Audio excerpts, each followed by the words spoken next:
Bueno, vamos a hablar del alfil malo. En principio tenemos los ejércitos preparados para una batalla, pero habría que estudiar la geografía del campo de acción. En ese sentido, los grandes generales hacían un estudio minucioso de la relación de sus fuerzas con el campo de batalla. Y si nosotros imaginamos, por ejemplo, el tablero vacío y una torre en cualquier lado, la torre tiene un alcance de 7 casillas para cada lado.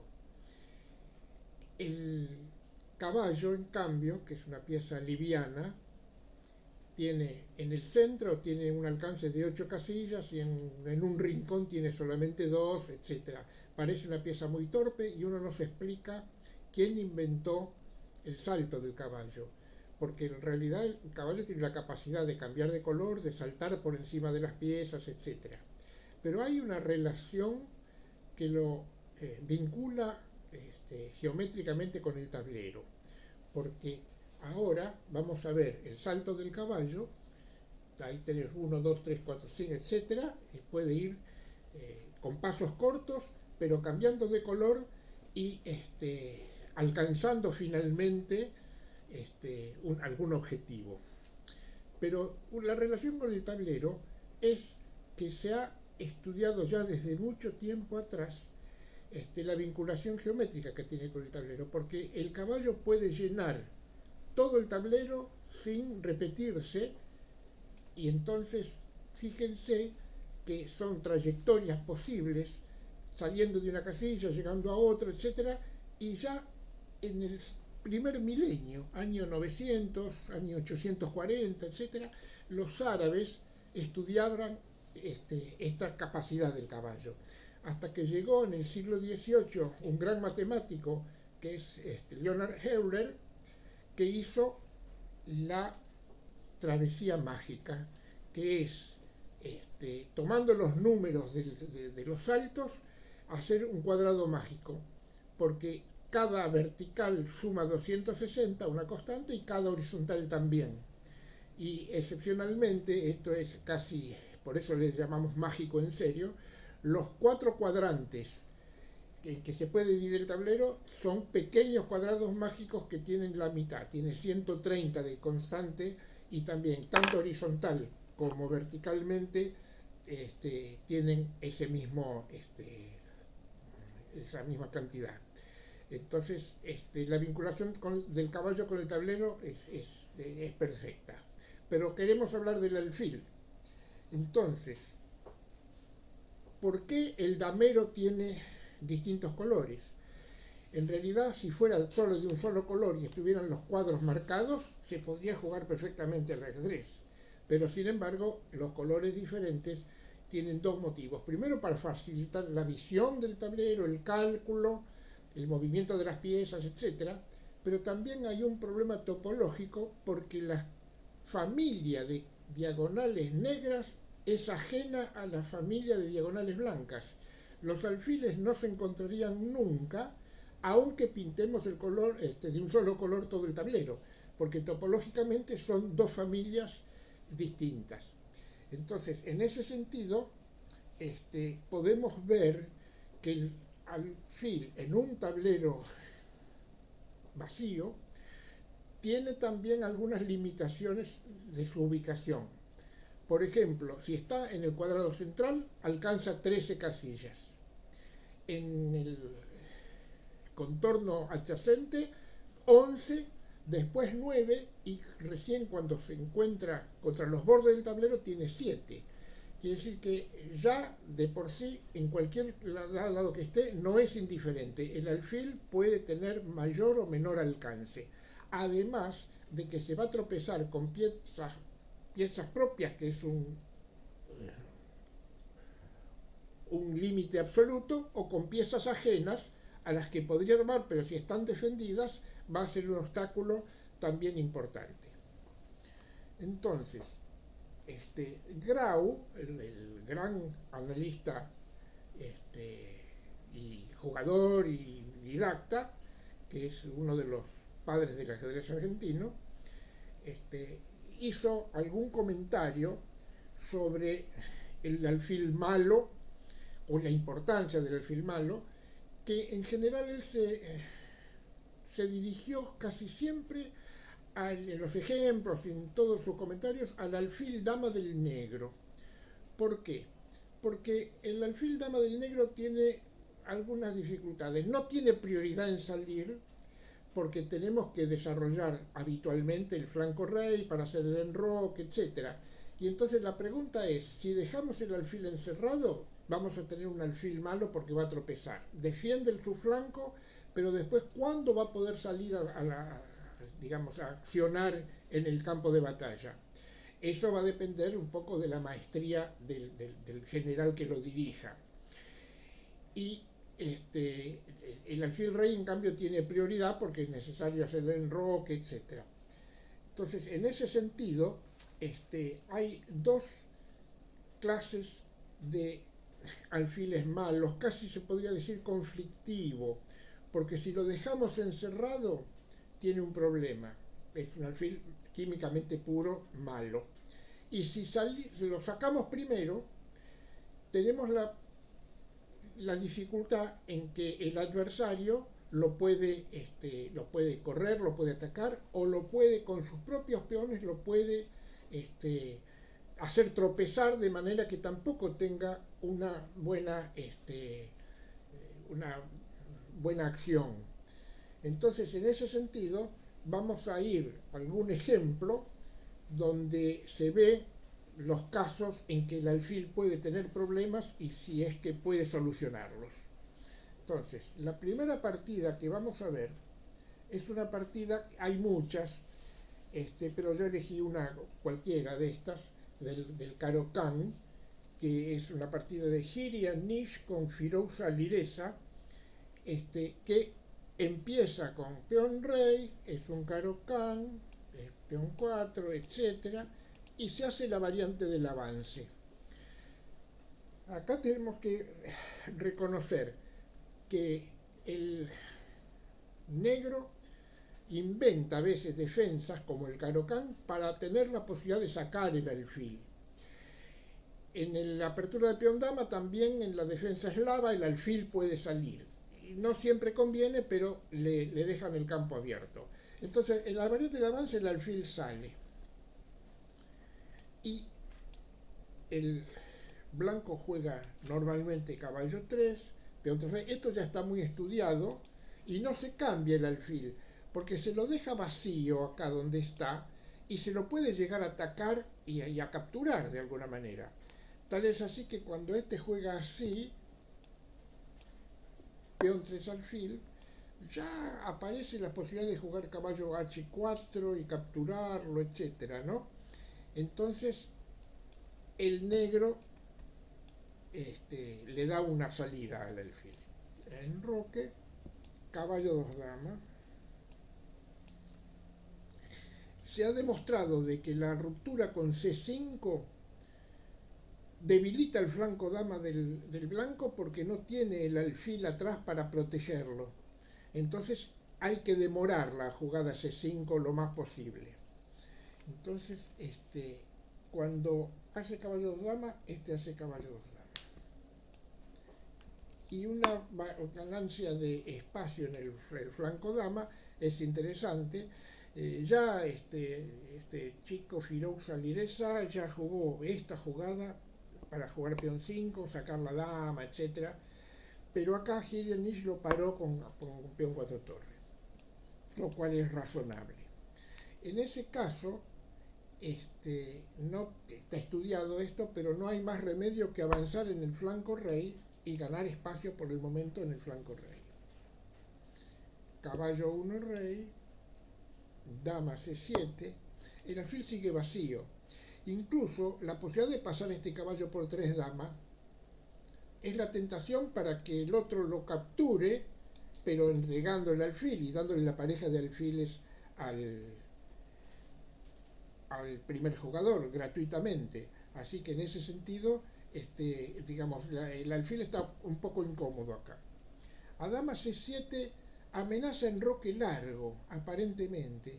Entonces a este se le ocurre jugar alfil 5 torres para que no aparezca aquí. No solamente ataca a F7, sino que amenaza con mucha fuerza peón F4 para tratar de que la torre actúe. Y ahora sí, ya habiendo seguido el alfil de acá, este busca un contrajuego en el flanco dama con C5. Este jugó F4, se tomó en el centro acá y se pasó el caballo aquí.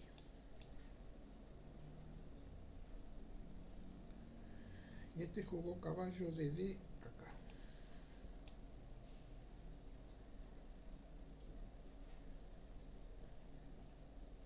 Que tiene sus vinculaciones tácticas, porque si hubiera un G4 o algo así, sería medio delicado. El asunto tiene que calcularse bien la variante esta, ¿no?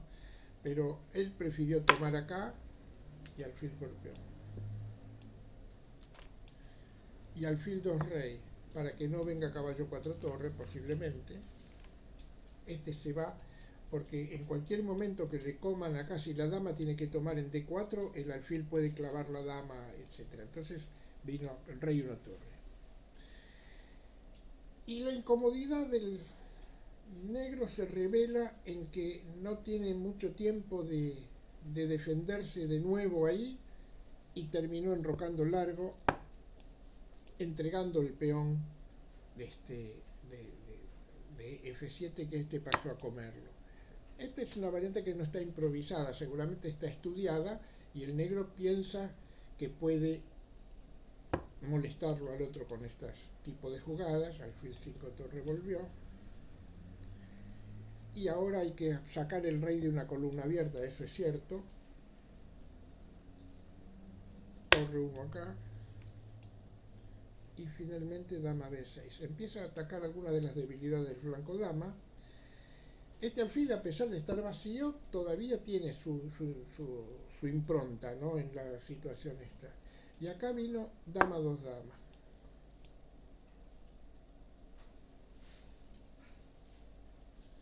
Y dama B3. Quiere comer algún peón para compensar el peón que ya sacrificó acá.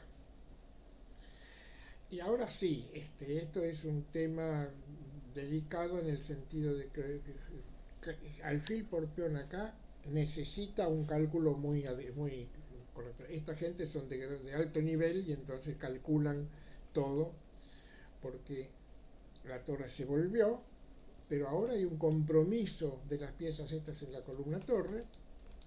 Este jugó caballo G1 para ir tal vez a 2 rey o a 3 torres después, más tarde, ¿no? Alfil B4, dama F4, porque tiene que defender el alfil acá, entregó este peón de B2, que pasó a comerlo. Y caballo de E a F3.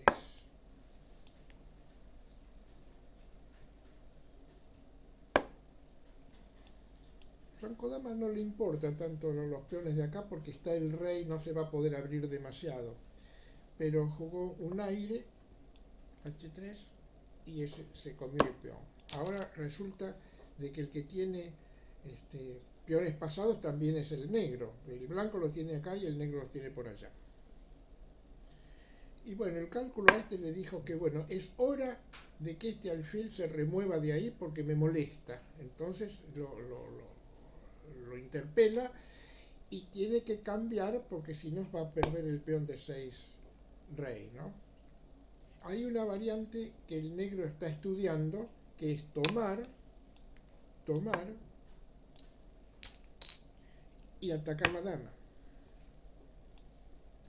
Una dama que tiene que seguir defendiendo el alfil de 6 torres.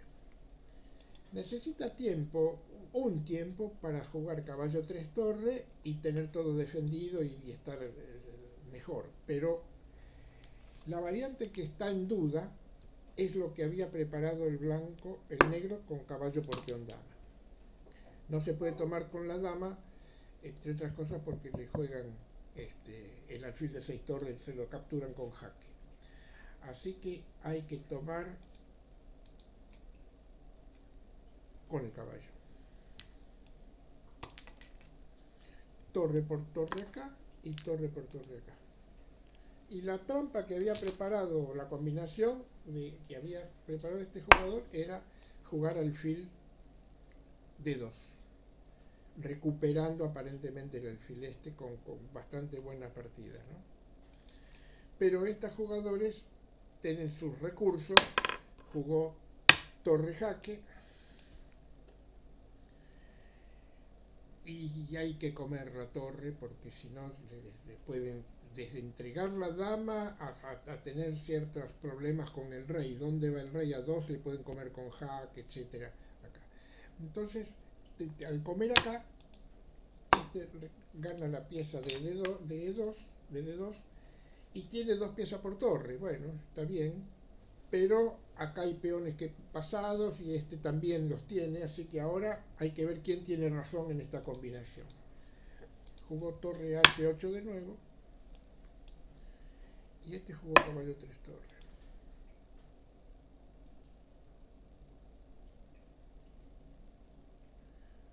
Porque probablemente si torre por dama por caballo, toma acá o corre con este peón muy rápido y está muy lejos de pararlo este, ¿no? Jugó dama jaque, rey 2 torre, caballo C5 para centralizarse,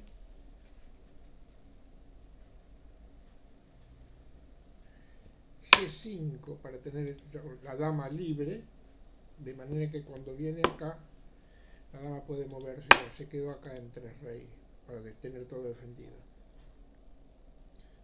Torre, amenazando G6, G7 y ganándolo rápidamente, ¿no? Con esa jugada evita y jugó caballo 4 acá.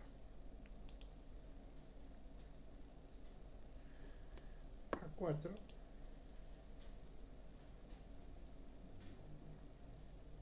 Ahora vino este jaque raro porque trata de entrar con la dama, dar jaques y tomar acá, etcétera.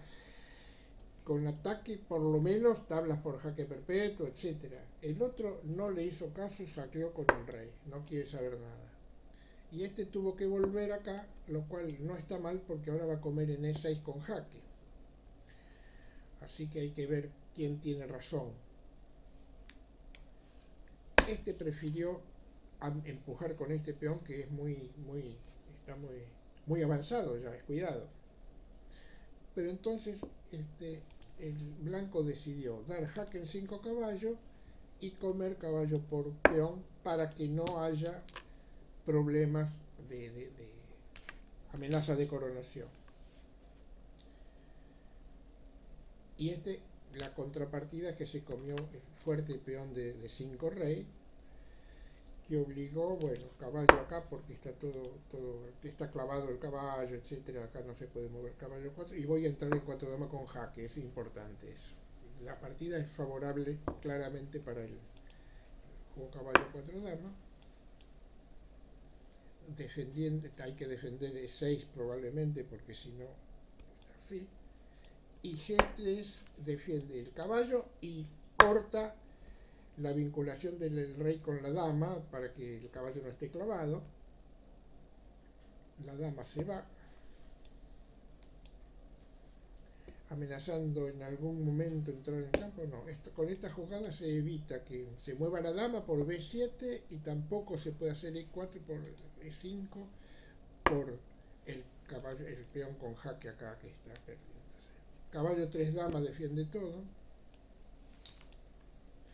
Y una jugada que casi se puede decir que define la partida, que es caballo acá, porque voy a entrar en 6 con jaque, ¿no?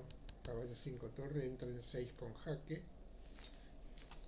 Hay que sacar la torre para evitar problemas. Jaque, rey C8 y dama E3 para ver si me como ese peón con jaque, si puedo. Si me dan jaque, saco con el rey. Se defiende para que no tome la dama con esto. Entonces toma con el caballo. Obsérvese que el caballo de F6 evita que le den un jaque acá, que podía ser mate si en H5, pero está tomada la casilla, ¿no? El caballo viene a 5 acá, dama 5 jaque, rey acá, dama por D5 defendiendo el caballo, está bien eso. Atacando la torre y el caballo, única defensa de ambos aspectos. Y ahora sí, caballo 7, dama jaque. Hay que calcular bien esto porque estamos en mate, no, dama H5 es mate, pero está en jaque, no puede jugar. Tiene que venir, si va a la columna torre le dan mate en la columna torre. Y si viene acá única, caballo jaque, y llegó primero él, porque a rey B8, dama 8, dama, tiene que abandonar porque si hace la jugada natural esta, viene caballo C8, a rey 3 torres sería mate, y si el rey baja, por lo menos le ganan con un descubierto a la dama, ¿no? Así que en ese sentido estaría perdido. Bueno, hay muchas partidas de este tipo donde se permite la salida del alfil y el alfil no juega ningún papel importante. Está bien, en la francesa tenemos el alfil malo adentro de la cadena de peones. Acá lo tenemos afuera, pero no pudo contribuir a la defensa del flanco dama, y tuvo esos problemas. Hay muchas partidas de este nivel porque es una variante que se está jugando mucho y incluso a veces juega a favor del negro. El negro ha ganado partidas de este tipo. Entonces, vamos a ver ahora qué comentario podemos hacer de estas variedades del alfil malo, porque yo decía que en vez de alfil malo debería llamarse el alfil conflictivo, porque si queda adentro es malo y si sale tropieza con problemas de otra naturaleza. Podríamos ver, por ejemplo, en manos de uno de los grandes jugadores que nosotros conocemos a través de la historia, que es Capablanca, donde en la partida con Marshall del año 1909, Marshall sacó el alfil prematuramente, el alfil dama prematuramente, sin que todavía esté en disputa la casilla D4, porque observemos que él quiere jugar D4, pero hay un caballo, pero que está clavado también, clavado acá. Pero ese alfil salió prematuramente. ¿Se puede castigar eso? Capablanca nos muestra cómo, en vez de jugar D4 para que el alfil gane jerarquía debilitando a los defensores, él jugó peón 3 dama y después hizo una trayectoria con el caballo, etcétera, y llegamos a la posición de este tipo, donde fíjense ustedes, el alfil no jugó ningún papel y ahora está completamente atosigado. Llegando a estas perspectivas, cuando tenemos un caballo sólidamente defendido en esas condiciones y un alfil que no juega por culpa del caballo, va a tener que comerlo. Y lo capturó en la partida y después jugó por las columnas sobre el rey, Capablanca, y ganó una partida excelente. Les recomiendo que la vean en sus mejores partidas o donde sea, porque es una técnica muy buena. Entonces, también tenemos otros modelos del mismo Capablanca, donde juega con Lilienthal. Esto es ya en Moscú del año 36. Fíjense, Lilienthal quería hacer contra el gambito del ataque al centro que hace Capablanca, quería hacer una cuña defensiva toda de blancas muy bien. Si hubiera tenido el alfil adentro, ese alfil no jugaría. Entonces prefirió sacarlo primero.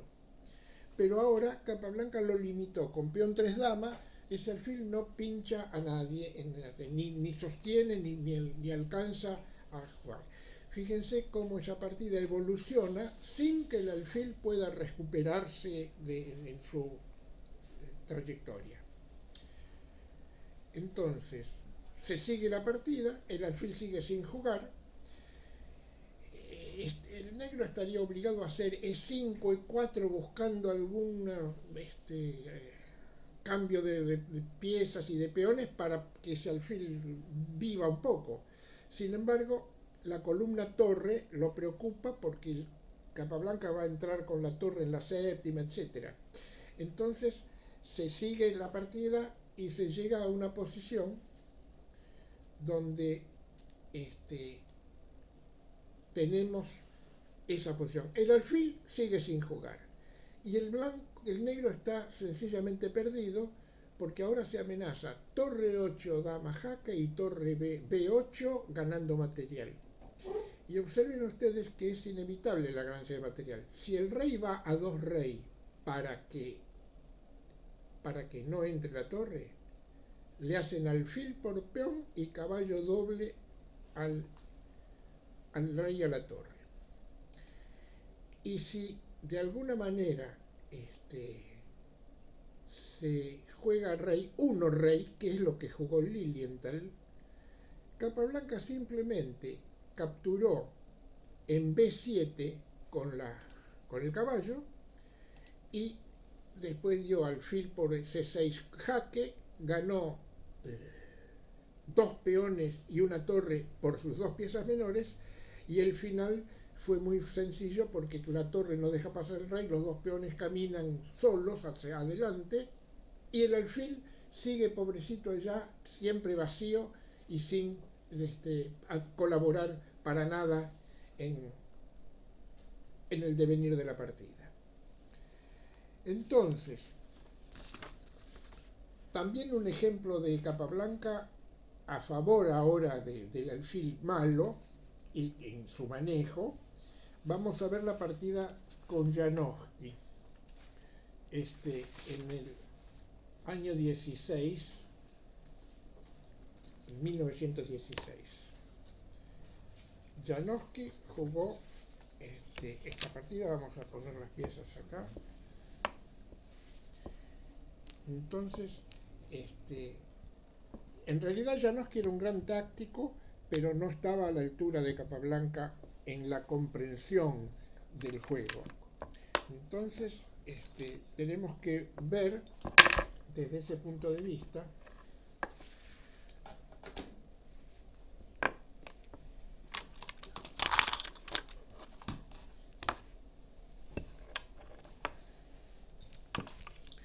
Bueno, la partida se inició con el gambito de la dama y, como hemos dicho, se inventó la defensa eslava también para que el alfil tenga la oportunidad de salir antes de que se cierre sus caminos de desarrollo. Entonces, la partida empezó así. Janowski con blancas jugó D4, caballo 3, caballo rey 3 alfil, D5, gambito de dama y defensa eslava. Sacó el caballo dama, que es una variante corriente, y ahora Capablanca tendría que preocuparse por el desarrollo de su alfil del rey. Tendría que jugar peón tras rey, pero entonces ya no sale el alfil. Por eso la línea que se jugó en aquel momento es alfil F5.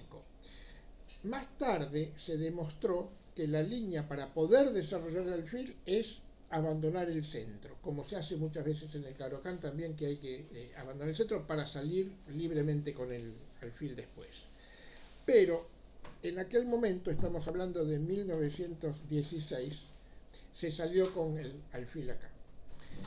La teoría después demostró que esta jugada es inconveniente porque jugándose peón por y dama 3 caballo, se genera un problema en el flanco dama abandonado por el alfil que el mismo Capablanca señaló en alguna oportunidad que la mejor jugada acá es volver con alfil 1, porque no hay forma de defender cómodamente el peón. No se podría B6 porque se debilitan todas las blancas acá y el alfil del blanco se va a hacer un picnic después en esas casillas débiles. Pero Janowski no estaba al tanto de esa futura teoría y jugó dama 3 caballos directo. Entonces, bueno, el dama 3 caballos directo ya es otra cosa. Se puede rechazar esa amenaza con dama B6 también. Y en caso de peón por peón, cambiaría damas primero y tomaría caballo por peón después, etc. En cambio, Janowski prefirió tomar él para destruirle el flanco dama y jugar peón por peón. Y acá sí, si tomamos con peón, el caballo puede saltar a 5 en cualquier momento, es una dificultad. Es mejor eliminar los caballos primero. Con caballo por y caballo por y peón por. Entonces hasta aquí estamos bien. ¿Y ahora qué vino acá? Vino peón tras rey. El caballo salió acá. Alfil 2 dama como desarrollo y de paso para controlar que el caballo no salte oportunamente a B4, etc. Y ahora el talento de Capablanca se revela en que él siente la problemática de un alfil mal desarrollado acá, que va a estar en el vacío y no va a trabajar, y las debilidades que tiene el flanco dama propio. Entonces hizo una jugada paradigmática porque siempre ha despertado la admiración de todo el que se interesa por este tipo de juegos. Hizo una jugada extraordinaria que es alfil 2 dama. Necesito mi alfil dentro de la cadena de peones y del flanco dama porque tengo que defender debilidades que corresponden tomar. Jugó alfil 2 dama, el otro sacó el alfil 2 rey, peón 3 rey, enroque, alfil 3 dama, torre C1, FC1, rey 2 rey, no hace falta enrojar, no habiendo damas ni grandes amenazas, el rey puede estar en el centro, eso es correcto, alfil C6, torre Fc8, peón 3 torres. Esa jugada tal vez tenga alguna problemática, pero no era fácil de dilucidar. Y el caballo viene acá. Entonces ahora o me dan los alfiles matando el caballo y tengo pareja de alfiles gratuito, o juego caballo 2 damas controlando la situación. Y fíjense la potencia del alfil blanco que retrocedió. Gracias a esto puede jugar ahora una jugada como B5, apuntalando la casilla de centinela. El caballo va a venir a C4 acá. Él jugó B3, G3 para tener aire y no sé qué otra cosa. No, esto está así. En este momento, caballo 2 dama, cuando vino acá, amenaza tal vez peón 4 rey. Y claro, el alfil podría venir a F4, clavando esto sería una molestia grande. Entonces, Capablanca jugó F5 primero para que no se libere con E4. Y el otro jugó esto para que no haya avances eventuales y tener aire y controlar ciertas casillas. Y ahora jugó B5. Ahora la entrada del caballo en C4 va a ser sumamente fuerte. Él insiste en reaccionar con peón 4 rey. Está bien, es la única reacción que tiene. El caballo viene a la casilla. ¿Y con qué pieza tomamos el caballo famoso? Evidentemente, si cambiamos caballos, peón toma y el alfil blanco no le sirve para nada y no juega, tropieza por todos lados, se transforma en muy malo. Entonces es mejor tomar con el alfil y peón por. Y ahora observen ustedes que la posición del negro ha mejorado mucho. No se puede pensar en cambiar el alfil bueno del negro, porque es color distinto de los peones, porque cambiamos torres y torre 3 alfil y torre 3 caballo, terminamos ganando el peón de B4. Entonces, prefirió hacer la reacción que él había planificado, que es E4. Entonces Capablanca se fue rey F7. No tiene mucho para elegir tampoco, porque evidentemente la columna abierta o darle lugar al alfil en caso de peón 5. Tal vez él conocía la idiosincrasia de su rival. Acá cayó en la tentación Janowski de jugar peón 5 rey, que es una tentación malsana. Tengo un alfil que es malo y tengo un caballo que no va a ninguna parte. Entonces a mí me parecía que tenía que tomar de alguna manera peones, jugar peón 4 alfil rey y llegar con un caballo vía 3 alfil a 5 rey y por lo menos tener un caballo centralizado. Aunque podría vigilarse el caballo con el alfil en 1 rey, etcétera, pero era una posibilidad de tener un caballo que jugara bien.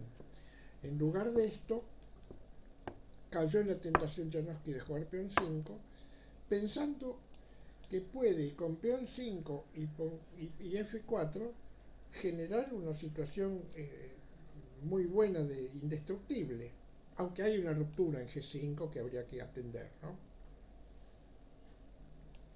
Acá jugó esta jugada de 5 que no sé si está del todo justificada, pero Capablanca quiere forzar B4 y en ese sentido tiene sus razones.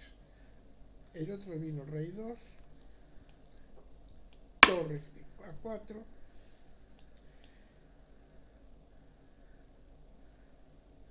y rey 3 rey. Ahora, bueno, torre acá es una amenaza, si se quiere, de primero inferior, porque amenaza a ganar un material con B4, ¿no? Hay que sacar la torre para no estar clavado, es correcto. Y él empezó a hacer una jugada preliminar para poder romper con G5. En algún lado hay que romper. En G5 está bien. Él jugó caballo F3 y este jugó G5.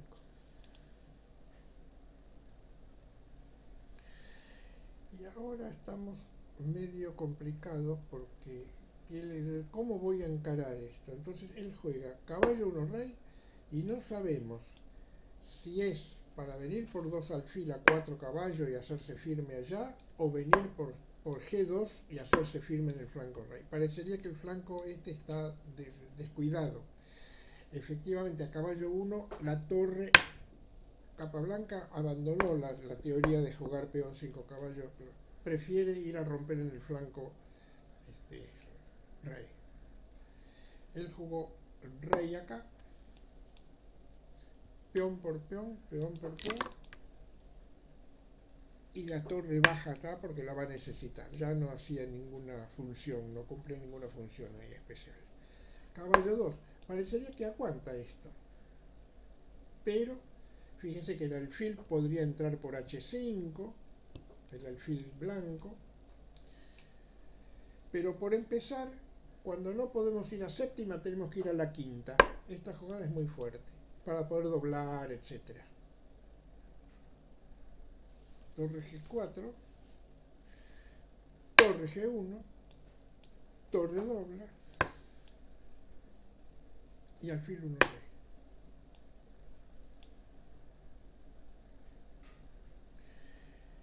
Y en este momento se produce algo que Grau ha desarrollado en su curso, pero sin explicarlo con claridad.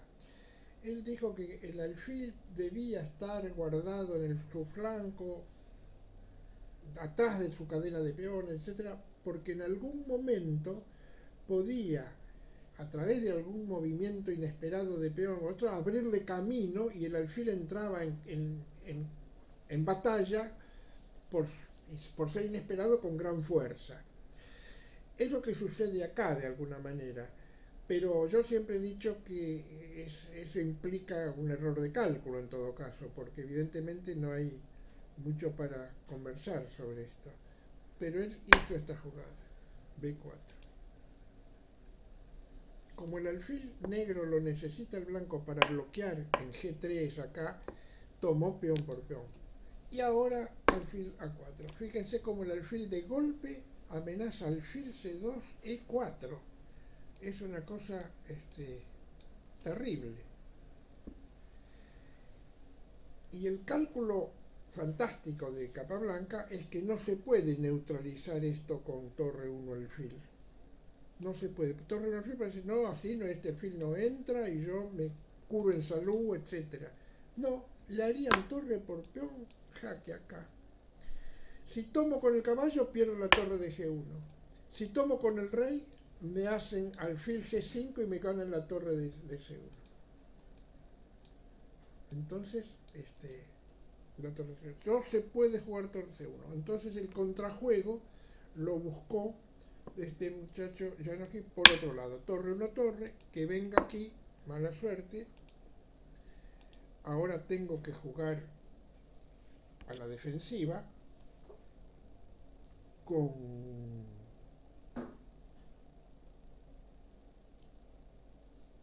alfil G3 y alfil jaque. Y esto habría que darle la razón a Grau. Este alfil no debió haber entrado nunca acá, pero una vez que entra es una pieza decisiva. Está ganando material posiblemente. Rey 2 alfil. Y H5. ¿Cómo paro alfil por caballo y H4? Es muy difícil. Entonces él encontró un sacrificio de calidad clavando el alfil aquel con esta jugada, y Capablanca se pasó a definir la situación con alfil por caballo, torre por y H4. Esto parecería que es decisivo y lo es, porque ¿cuál es la combinación que había hecho Janogy? Tomar alfil por peón. El alfil está clavado. No se puede tomar con la torre porque le desvío con torre por torre y le recupera el peón. Entonces hay que tomar la torre con jaque. En este momento tiene una torre de ventaja, pero va a perder una pieza con rey 3 alfil. Va a perder una pieza el negro porque no puede defenderse el alfil de negro. Entonces Capablanca jugó, ya calculando correctamente, jugó torre por H7, por H2, y él, si toma con la torre, se me quedo por acá y tiene atacado el alfil y la torre. Tomó así para ver después de dar un descubierto, y hizo torre H3 jaque, rey 2 y torre B3.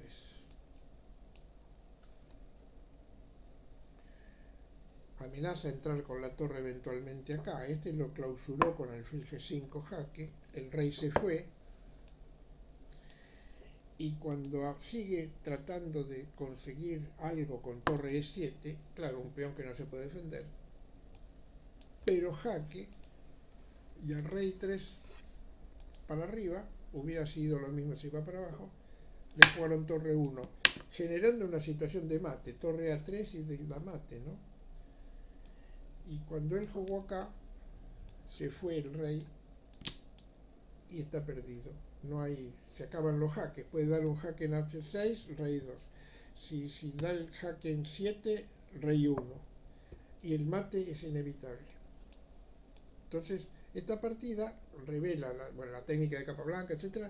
Pero la genialidad del cubano es que el alfil que estaba fuera de foco, su propio alfil, lo volvió atrás y terminó haciendo lo que decía Grau, que hay que esconder el alfil dentro de la propia cadena de peones para que no abusen de él.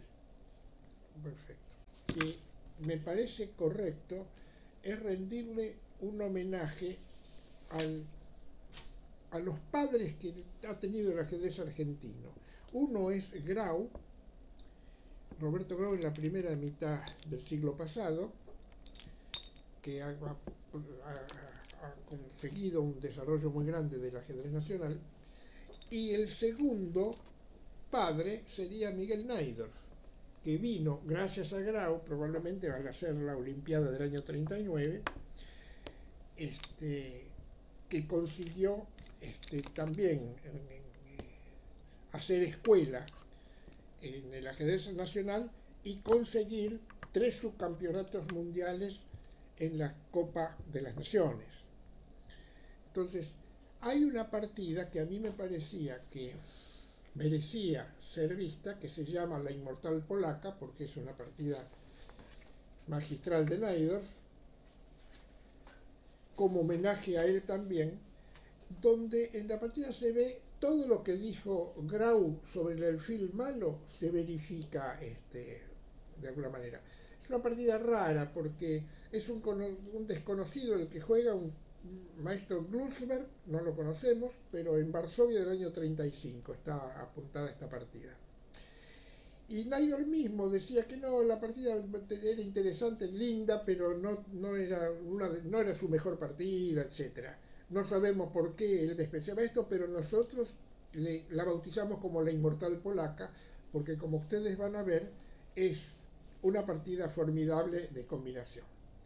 Roosevelt inició con D4, se produjo la defensa holandesa, C4, caballo acá, caballo 3, peón 3 rey, caballo 3, D5. Eso se llama Stonewall, que es muro de piedra, para que no pueda romper mucho en el centro el blanco. Él jugó peón 3 acá y C6. Ese es el típico Stonewall. Alfil 3 dama, alfil D6 parece correcto, enroque y enroque.